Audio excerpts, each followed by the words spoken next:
Hello hi ನಮಸ್ಕಾರ. Welcome back to my YouTube channel. ಈಗಾಗಲೇ ನೋಡಿರ್ತೀರಾ ನಾನು ಎಲ್ಲಿರ್ತೀನಿ ಅಂತ. ಇವತ್ತು ನಾನು ಹೋಗಿದ್ದಿದ್ದ ದಿನ ಗುರುವಾರ. ಸೊ ನಾವು ಹೋಗಿದ್ದಿದ್ದು ಮೈಸೂರಲ್ಲಿರೋ ಕಲ್ಪವೃಕ್ಷ ಕ್ಷೇತ್ರ. ಇದು ಜಂತಗಳ್ಳಿ ಅಲ್ಲಿ ಬರುತ್ತೆ. ಈ ದೇವಸ್ಥಾನಕ್ಕೆ ಪಬ್ಲಿಕ್ ಟ್ರಾನ್ಸ್ಪೋರ್ಟೇಷನ್ ಅಷ್ಟಾಗಿ ಇಲ್ಲ, ತುಂಬ ಕಡಿಮೆ ಇರೋದು. ಸೊ ಪ್ರೈವೇಟ್ ವೆಹಿಕಲಲ್ಲೇ ಹೋಗಬೇಕಾಗುತ್ತೆ. ಸೊ ಎಂಟ್ರೆನ್ಸಲ್ಲೇ ನೀವು ನೋಡ್ತಾ ಇರ್ತೀರಾ, ಇದು ನವಗ್ರಹ ದೇವಸ್ಥಾನ ಇದೆ. ಸೊ ನಾವು ಇಲ್ಲೊಂದು ಪ್ರದಕ್ಷಿಣೆಗಳನ್ನ ಹಾಕ್ಕೊಂಡು ನೆಕ್ಸ್ಟು ದೇವಸ್ಥಾನಕ್ಕೆ ಹೋಗಿದ್ದು. ಇದು ರಾಘವೇಂದ್ರ ಮಠ ಜೀರ್ಣೋದ್ಧಾರ ಆಗಿದ್ದು 2016ರಲ್ಲಿ. ಇತ್ತೀಚೆಗೆ ನಾವು ಕಂಡ ಹಾಗೆ ಈ ರಾಘವೇಂದ್ರ ಸ್ವಾಮಿ ಮಠ ಜೀರ್ಣೋದ್ಧಾರ ಆಗಿದ್ದು.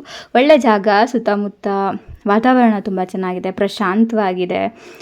ಸಿಟಿಯಿಂದ ಆಚೆ ಇರೋದ್ರಿಂದ ಯಾವುದೇ ಗಲಾಟೆಗಳೆಲ್ಲ ಏನೂ ಇರೋಲ್ಲ. ಆರಾಮಾಗಿ ದರ್ಶನ ಮಾಡಿಕೊಂಡು ಒಂದು ಒಳ್ಳೆ ಟೈಮ್ ಇಲ್ಲಿ ಸ್ಪೆಂಡ್ ಮಾಡ್ಕೊಂಡು ಬರ್ಬೋದು. ನಾನು ಇಲ್ಲಿಗೆ ಅವಾಗವಾಗ ಹೋಗ್ತಾ ಇರ್ತೀನಿ.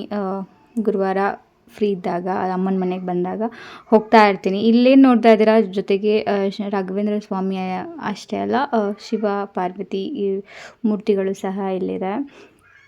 ಇಲ್ಲಿ ನಾವು ಸೇವೆಗಳು, ಒಂದಷ್ಟು ಸೇವೆಗಳನ್ನ ದೇವ್ರಿಗೆ ಅರ್ಪಿಸ್ಬೋದು.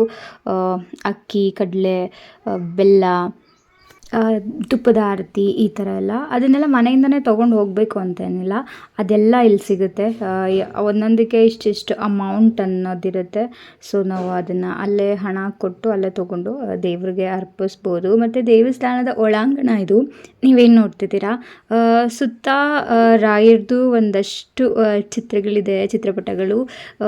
ಒಂದೊಂದು ಕಥೆಗಳನ್ನು ಹೇಳುತ್ತೆ. ನೋಡೋದಕ್ಕೆ ತುಂಬ ಚೆನ್ನಾಗಿದೆ. ಸುತ್ತ ಅದನ್ನೆಲ್ಲ ನೋಡ್ಬೋದು. ಮತ್ತು ರಾಯರಷ್ಟೇ ಅಲ್ಲ, ಇಲ್ಲಿ ಶ್ರೀನಿವಾಸ ದೇವರ ಮೂರ್ತಿ ಕೂಡ ಇದೆ. ಅದು ತುಂಬ ಚೆನ್ನಾಗಿದೆ.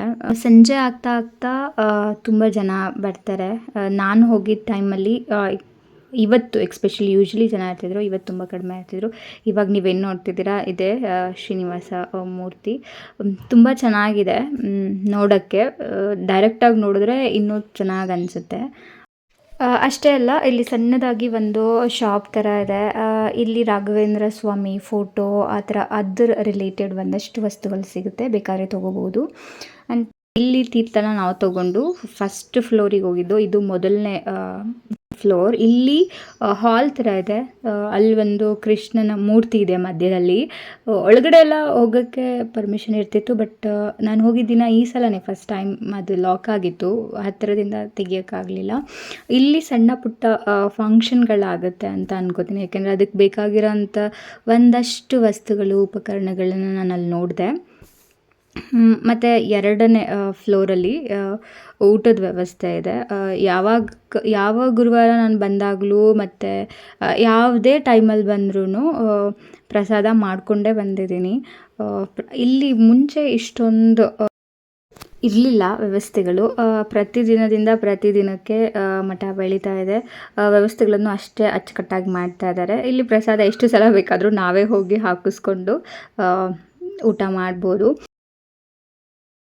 ಮತ್ತು ಅನ್ನದಾನಕ್ಕೆ ನಾವೇನಾದರೂ ಕೊಡ್ತೀವಿ ಅಂತ ಅಂದರೆ, ನಮಗೆ ಕೊಡಲೇಬೇಕು ಅಂತಂದರೆ, ಏನಾದರೂ ಕೊಡಬೇಕು ಅಂತ ನಮಗೆ ಅನಿಸಿದ್ರೆ ಇಲ್ಲಿ ನಾವು ಅದನ್ನು ಅಲ್ಲಿ ಏನು ಕೂತಿದ್ದಾರೆ ಅವ್ರ ಹತ್ರ ಕೊಡಬಹುದು. ನಾವು ಯಾರ ಹೆಸರಲ್ಲಿ ಕೊಡ್ತೀವಿ ಅವ್ರ ಹೆಸರಲ್ಲಿ ನಮಗೆ ರಶೀತಿ ಹಾಕ್ಕೊಡ್ತಾರೆ. ಮತ್ತು ಈಗ ನಾನು ಈ ರಾಘವೇಂದ್ರ ಸ್ವಾಮಿ ಮಠದಿಂದ ಹೊರಡ್ತಿದ್ದೀನಿ. ಇದು ಹೊರಗಡೆ. ಇದಾಗಿತ್ತು ಇವತ್ತಿನ ನನ್ನ ಒಂದು ಪುಟ್ಟ ವ್ಲಾಗ್. ಇಷ್ಟ ಆದರೆ ಲೈಕ್, ಕಮೆಂಟ್ ಆ್ಯಂಡ್ ಶೇರ್ ಮಾಡಿ. ನೆಕ್ಸ್ಟ್ ವಿಡಿಯೋದಲ್ಲಿ ಸಿಗೋಣ. ಅಲ್ಲಿವರೆಗೂ ಎಲ್ಲರಿಗೂ ಒಳ್ಳೆಯದಾಗಲಿ. ಬಾಯ್ ಬಾಯ್.